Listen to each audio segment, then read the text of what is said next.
Hello friends, welcome to our channel. அடுத்த ICC champions trophy எங்கே போட்டியை நடத்தும் நாடு என்பதை பற்றி இப்பதிவில் பார்க்கலாம். மினி உலக கோப்பை என்று பிரபலமாக அழைக்கப்படும் ஐசிசி சாம்பியன்ஸ் டிராஃபியில் இறுதிப் போட்டியில் இந்தியாவும் நியூசிலாந்தும் மோதின. இந்த ஆண்டு சாம்பியன்ஸ் டிராஃபி போட்டியை பாகிஸ்தானில் நடத்தப்பட்டது. ஆனால் தொடரிலிருந்து முதல் அணியாக பாகிஸ்தான் வெளியேறியது. இந்தியா மற்றும் நியூசிலாந்து அணிகளுக்கிடையேயான சாம்பியன்ஸ் டிராஃபி 2020 இறுதிப் போட்டி நேற்று நடைபெற்றது. துபாயில் நடைபெற்ற இந்த இறுதிப் போட்டியில் ரோஹித் சர்மாவின் அணி 4 விக்கெட் வித்தியாசத்தில் வெற்றி பெற்றது.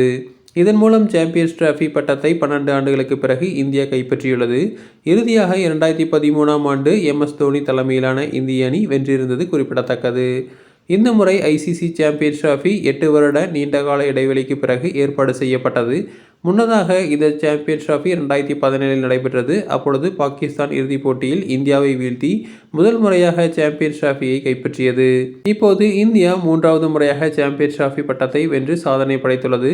இந்த நிலையில் அடுத்த சாம்பியன்ஸ் டிராஃபி எங்கு, எப்போது, எங்கு நடத்தப்படும் என்ற தகவல் வெளியாகியுள்ளது. அடுத்த ஐசிசி சாம்பியன்ஸ் டிராஃபி இப்போது 4 ஆண்டுகளுக்கு பிறகு நடத்தப்படும். அதாவது ஐசிசி சாம்பியன்ஸ் டிராஃபி 2029இல் நடைபெறும். அதன்படி இந்தியா அடுத்த சாம்பியன்ஸ் டிராஃபி அதாவது 2029 சாம்பியன்ஸ் டிராஃபியை நடத்தும். இதனை ஐசிசி கடந்த 2021ஆம் ஆண்டிலேயே அறிவித்துள்ளது. ஐசிசி கோப்பை 2029ஆம் ஆண்டு அக்டோபர், நவம்பர் மாதங்களில் ஏற்பாடு செய்யப்படும் என்று எதிர்பார்க்கப்படுகிறது. இருப்பினும் பாகிஸ்தான் அணி போட்டியில் பங்கேற்க இந்தியாவுக்கு வருகிறதா அல்லது வேறு ஏதேனும் நாடுகளில் அவர் பங்கேற்கும் போட்டிகள் விளையாடப் போகிறார்களா என்பதை பொறுத்திருந்துதான் பார்க்க வேண்டும்.